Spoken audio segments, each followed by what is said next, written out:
We go. All right. There we go. All right. Good to see you. Good to see you too, man. Snowy night in Pittsburgh. Yeah. One we didn't anticipate, but No. it's here. Yeah. Although it'll be a shorter show tonight, I am glad that we did meet. I really want to ask you this question. Okay. It's been it's on my mind recently, especially coming out of the holiday in my writing. Okay.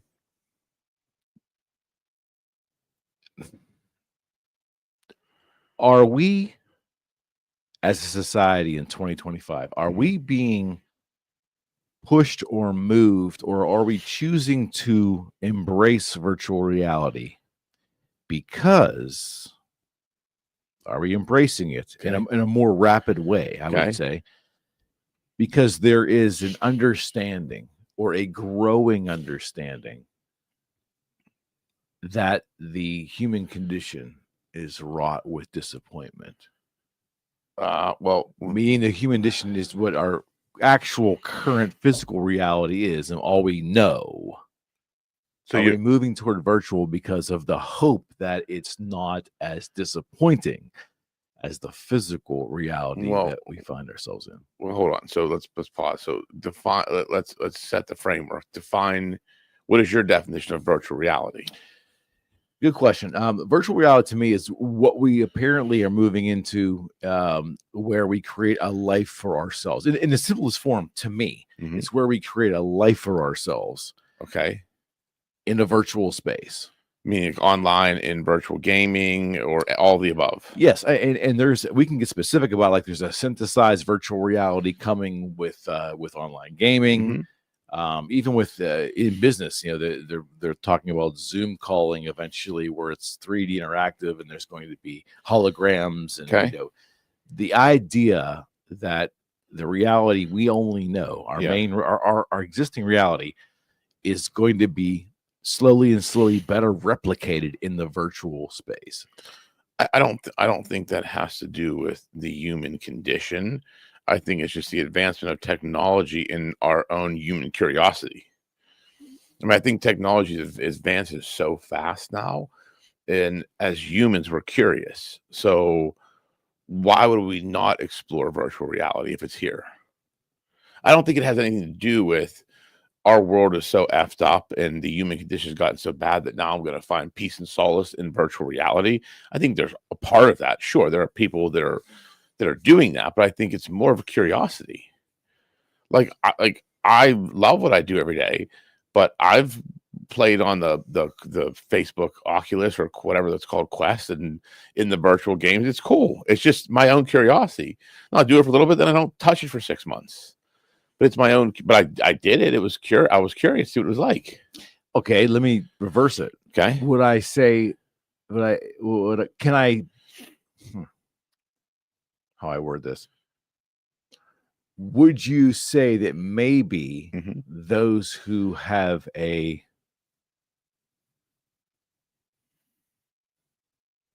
positive take on their world and their life they've created might not be the best person to maybe make the judgment of whether we're doing that or not? I mean, I don't think it's a judgment to be made, period. I think it's an individual thing. I don't think you can, because if you're saying, the human condition, like, out of all the people on the planet, how many of them actually have access to virtual reality? We're saying there's 7 billion people on the planet. Assume 1 billion people have access to the technology, and out of that 1 billion, assume 10% maybe are really involved in it.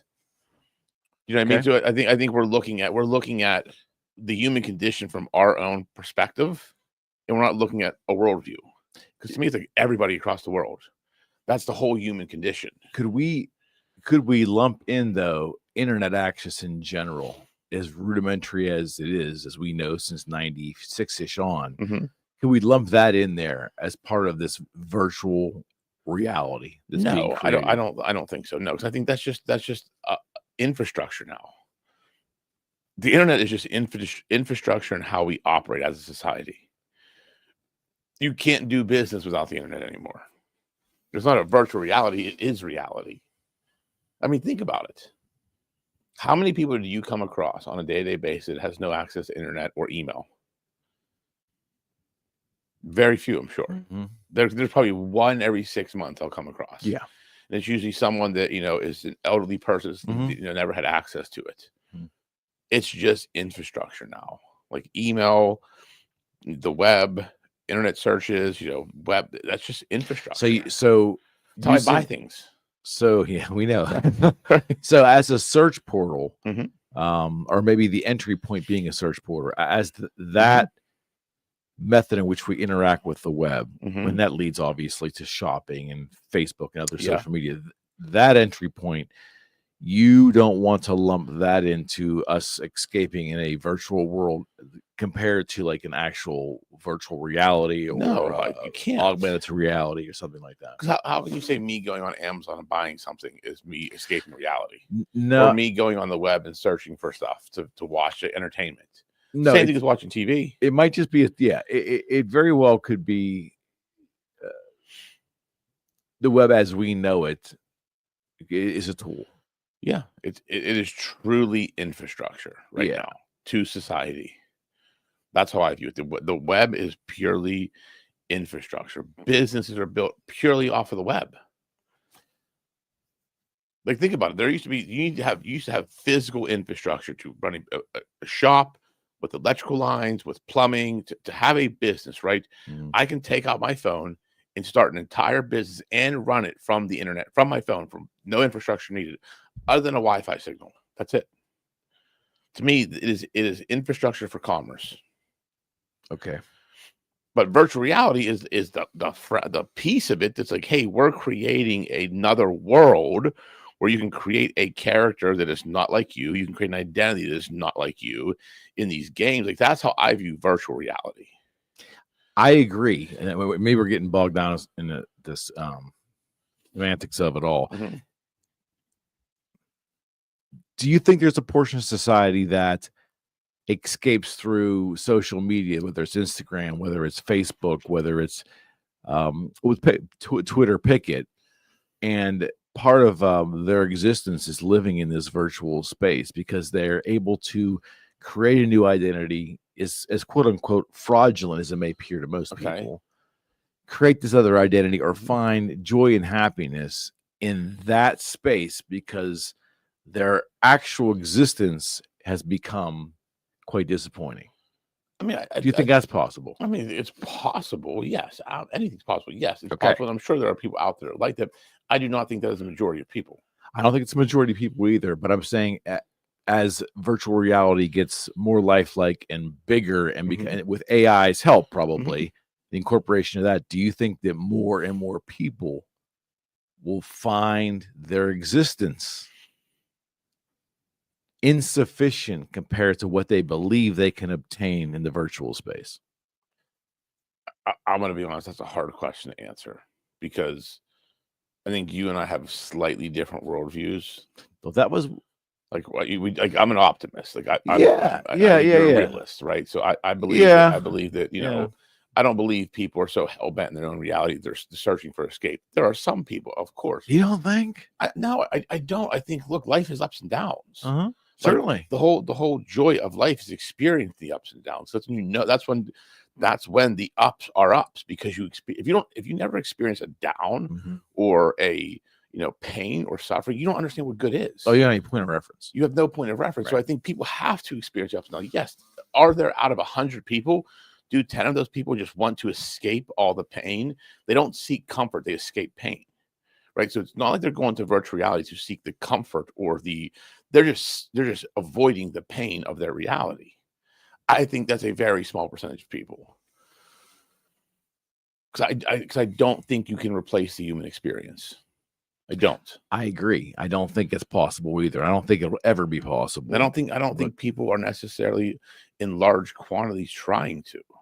So you don't? I don't. No. Okay. I don't. Okay. I maybe not now in large quantities or the dominant. But what I'm getting at is, do you think the more virtual reality becomes lifelike, the more it takes on a more, and it's hard to even conceptualize, but I believe it's going to happen, where it just takes on more of a realism, more of the more it emulates reality, physical reality, Sure. do you think there's going to be a portion, maybe a good-sized portion of society that finds their existing reality disappointing compared to what they perceive is out there in this other place? So again, I'll come back to maybe a small portion, but I think people will gravitate towards virtual reality. Sure, it's new, it's technology, it's curious. I don't think a large portion of people are saying my existence sucks. Let me go find a better existence here. See, I disagree. I see. Yeah, I mean, this was where we would disagree. Like, I believe in the human condition. Like, I believe, yes, do people have bad days? Do people have bad months, bad years? Yes. Do people like I believe we think that there are so many people trying to escape reality because that's what we see. That's what the news tells us. Like, but there are so many. There's tens of thousands of happy people don't even looking at. I agree with that. We don't even see. But I agree with that. We're hearing about, oh, this person hates reality. This person hates reality. This person. Okay, those are 10 people that were pointed out to us in the past 2 days, right? So it creates this perception of ours that there is this bigger problem than there is, I believe. Yeah, I think the world's been running under those pretenses. Yeah.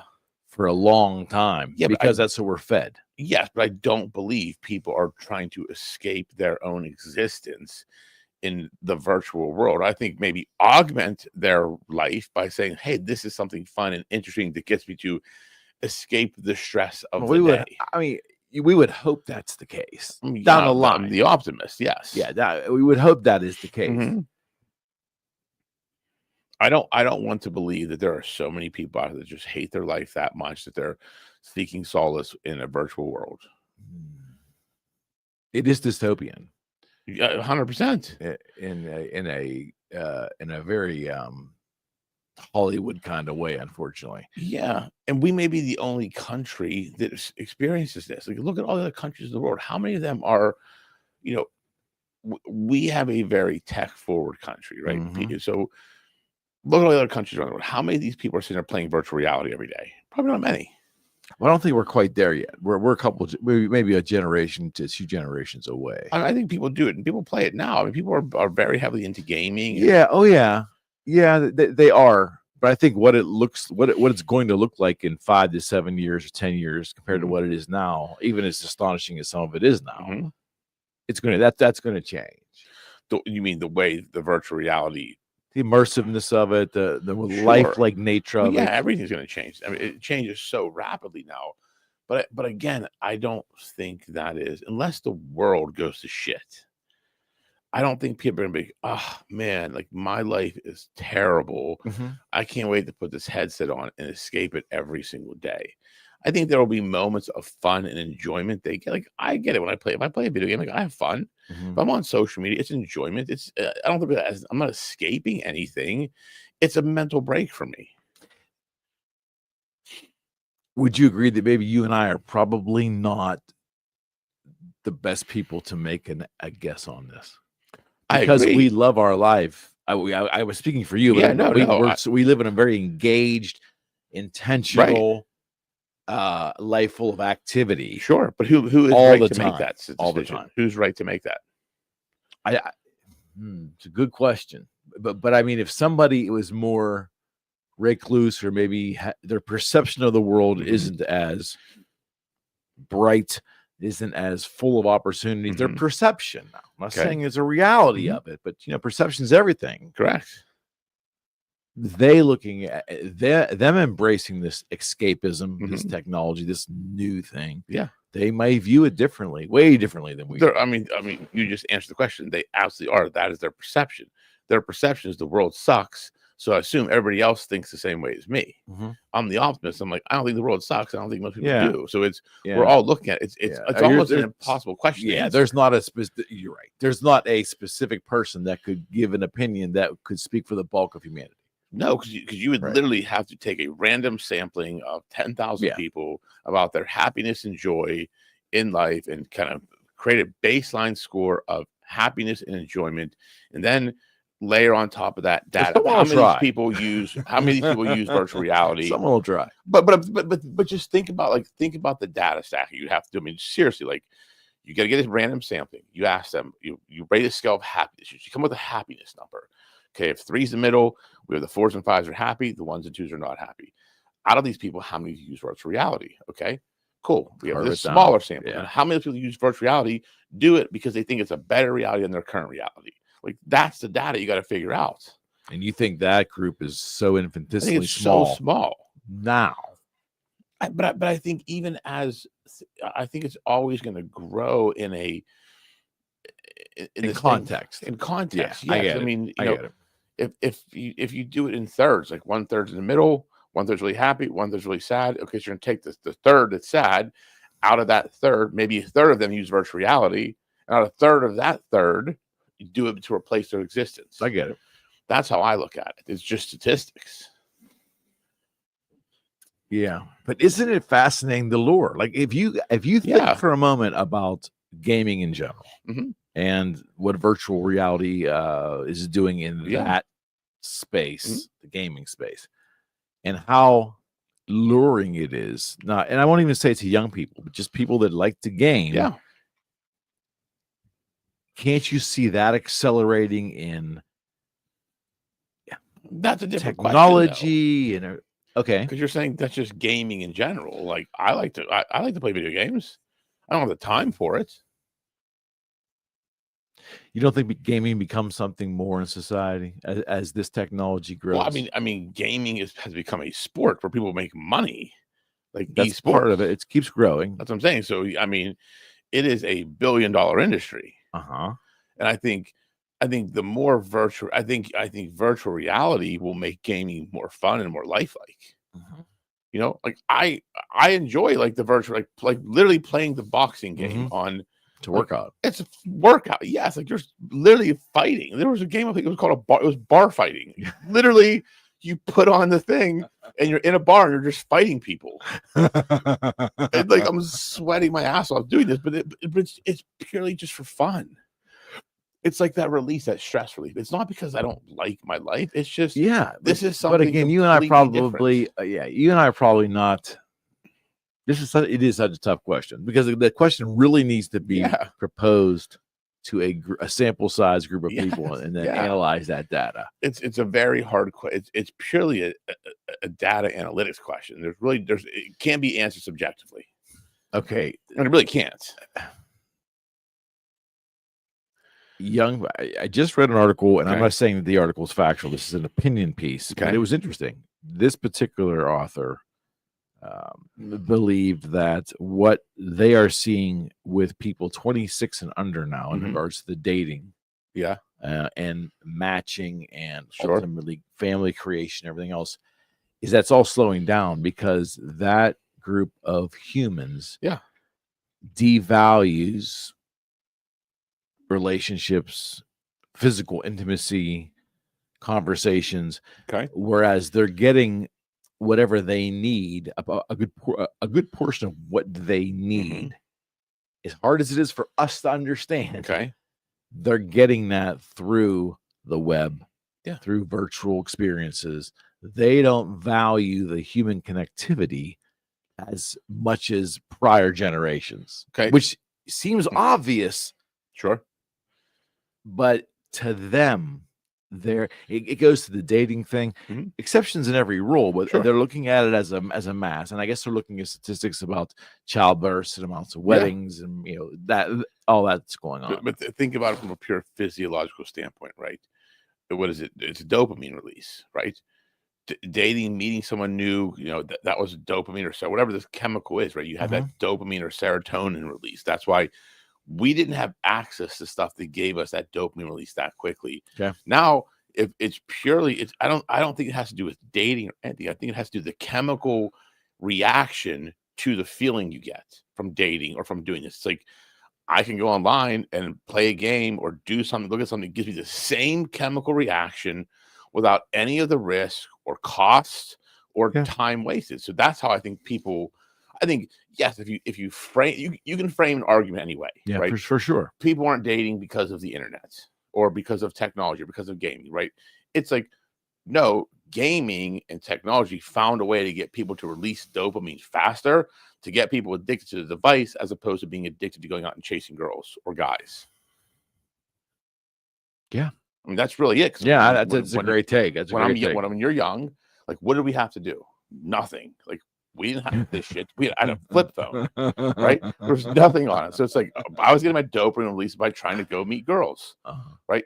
Now it was a glorious time to be alive. But now it's like, I mean, you can go online and just get the same dopamine release. It's very easy. So they don't have, like, think about how much time and money you wasted in our young days, right? Going out, it wasn't wasted. Well, but think about it. You take all those thousands of dollars you spent if you would have invested it in Apple computers. Oh, most definitely. You'd have your own fucking island right now. Most definitely. But that's what I'm saying. Like, I think these articles and they frame the argument or the data in a way to capture attention. Oh, certainly. But to me, it's a purely physiological, objective reasoning. It's these things that I'm holding, a phone, helps me release dopamine faster than me going to a bar and trying to meet a female. If I'm trying to just get the brain and the chemical reaction to connect, I can do it right here in my living room in 5 minutes. I don't got to leave. I don't got to spend money. Okay. I don't have to worry about rejection. Okay, so let's say everything you just spelled out is exactly right. I'm not in disagreement. What I'm saying is that going to affect the value we place on human connectivity? Well, that's a different question you're asking now. So it is. So it is. It's connected, but it's not the same question. Yeah, I mean, I think that definitely does. I think that absolutely does. That affects human connection. That's why I also think if you can connect with people, you will crush people in business. You know how to talk to people, like you're head and shoulders above most people right now. Because it is a lost art. People do not know how to do it. You don't know how to listen to a person's voice, watch their face, watch their body language, understand like what's really going on. Like if I sit there and my voice changes, right? Is this me getting serious? Or if I'm getting excited, like people don't pick up on that stuff. Or they don't intentionally learn the skill of modeling and everything else. Yeah, that's exactly right. Yeah, because it's not valued. No, or there's a perception it's not valuable. Exactly. That's exactly right. How do we get here? That's because I believe that's the case. Yeah. I mean, it used to be very any sales class. There used to be sales curriculum in major colleges. There was the marketing arm of a bachelor's. There was typically sales courses or sales. I don't know if we do that anymore. Probably not. No, but part of that was learning human behavior and the buying decision and all that stuff. That's not part of the societal equation as much anymore. No, I mean, I had behavioral psychology. The study of it. Yeah, and I think it's important because we need to understand other human beings. You cannot comprehend the full human condition via an online modality. You can't. 100%. You have to be face to face. You have to experience body language, personal space, voice inflections, tempo, pitch, posture, all of that stuff. It is data. If you're not looking at that, you're missing 100 data points.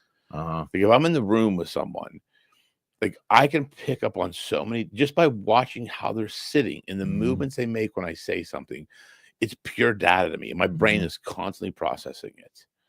If I say something to you and you all of a sudden like close your arms, you're closed off that idea. 100%. You want to think about it. You're unsure of it, right? If I say something and you're like, huh, and you get you open up, you're like, okay, you're now interested. Now I got you on the hook. Now it's just let me reel you in. But these are things you got to pick up on.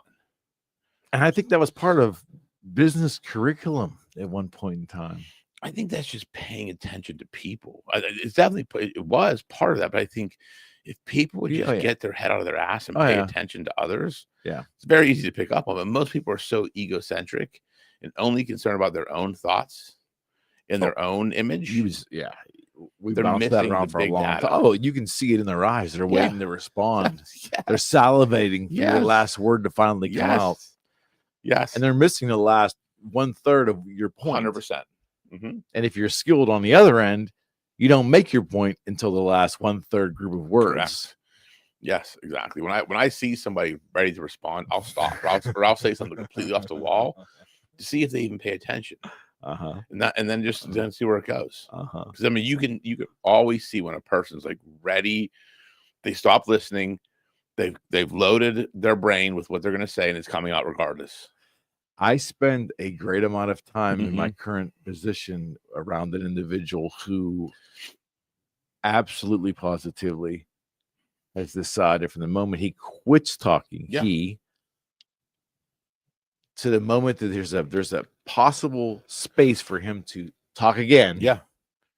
He is formulating and he's just Oh, salad. yeah. He doesn't Yeah. even hear the first third, the second third, or the end third of what someone's getting ready to say. It's No.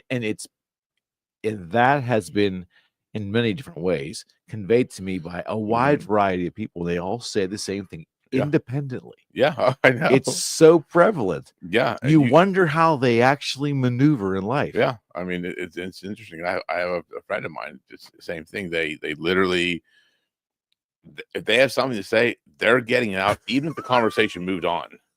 And I think a lot of it is because I think a lot of it is like in our group of friends, a lot of us like think and speak very fast. Okay. So we're ramming through topics, and he'll get, and I know when he gets in his mind, and he's so smart, like one of the smartest guys I know, and he is very like, he's very slow to speak.